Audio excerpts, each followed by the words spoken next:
Gay love in ancient Egypt? Let's get into it. Hi, I'm Chris with a K and welcome back to the channel.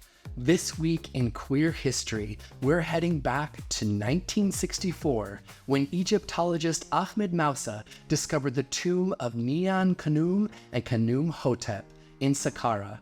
These high-ranking officials from ancient Egypt are believed by some to be the first recorded queer lovers in history. Today, we're diving into their incredible story and what it means for LGBTQ history. This week in queer history, stories told with love and glee. To give you some context, the discovery of the tomb of NyankhKhnum and Khnumhotep was a significant milestone in LGBTQ history. These two men lived during Egypt's 5th dynasty around 2400 BC. The artwork in their tomb is particularly unique. It features intimate depictions of them embracing and even touching noses, which in ancient Egyptian art often signified affection or even a kiss. The tomb was discovered in 1964 by Ahmed Mousa in the Saqqara necropolis, a site filled with historical treasures.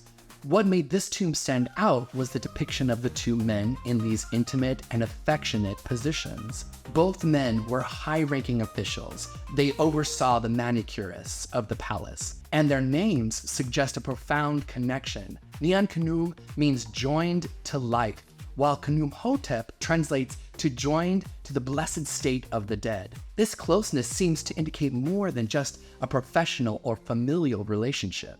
The tomb also included depictions of their wives and children, which has led to extensive debate among scholars about the nature of their relationship. Was it romantic or was it something else? The ambiguity adds to the beauty of their story, allowing us to wonder more about LGBTQ representation in history. If you're enjoying this journey through queer history, please like, subscribe, and share this video to help others discover our rich past. Also, if you want a weekly update on what happened in queer history, join our newsletter, links in the description below. Let's keep learning about our vibrant history together. This video is brought to you by Gay Travel, because queers have been everywhere forever. Why not travel to experience the historic places that have been iconic to queer culture? From the tombs of ancient Egypt to the modern day places that have always supported us. Get out there and explore the world's rich history and do it all with pride. Now, let's dive deeper into what makes the discovery of NyankhKhnum and Khnumhotep so fascinating. The gesture of touching noses in ancient Egyptian culture was a sign of closeness, often interpreted as intimate or a loving gesture. This has led many to believe that NyankhKhnum and Khnumhotep shared a romantic relationship. Scholars have debated the significance of using terms like gay or bisexual when describing historical relationships, particularly for figures from ancient societies. The tomb's depictions challenge our modern understandings of sexual identity and invite us to consider the different ways people may have expressed love and partnership throughout history. The joint burial of NyankhKhnum and Khnumhotep is extremely rare, even in ancient Egyptian culture.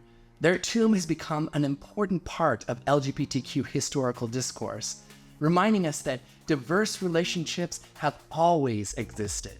Thinking about these two men and their relationship has me reflecting on how far we've come and how far we still have to go. Egypt today is not accepting of queer people, but here we are with evidence suggesting a different story thousands of years ago in the very same place. This reminds me that things can change for the better or for the worse, but we will always be here.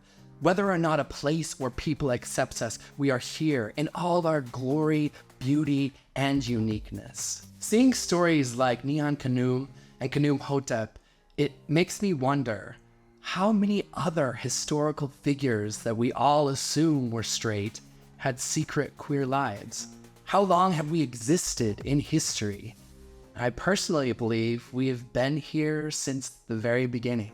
Okay, so what can we do with that idea? Remember that we're not alone. Remember that we have a purpose in the time and space that we are in right now. So take a moment and reflect on the importance of your life right now. Just like finding out that NyankhKhnum and Khnumhotep lived their lives openly almost 5,000 years ago. Someone may be looking back on your life someday and be grateful for your actions. What mark do you want to leave behind?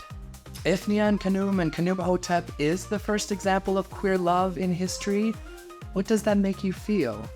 Share your thoughts in the comments below. I'd love to hear them. And if you want more queer history, click this video right here.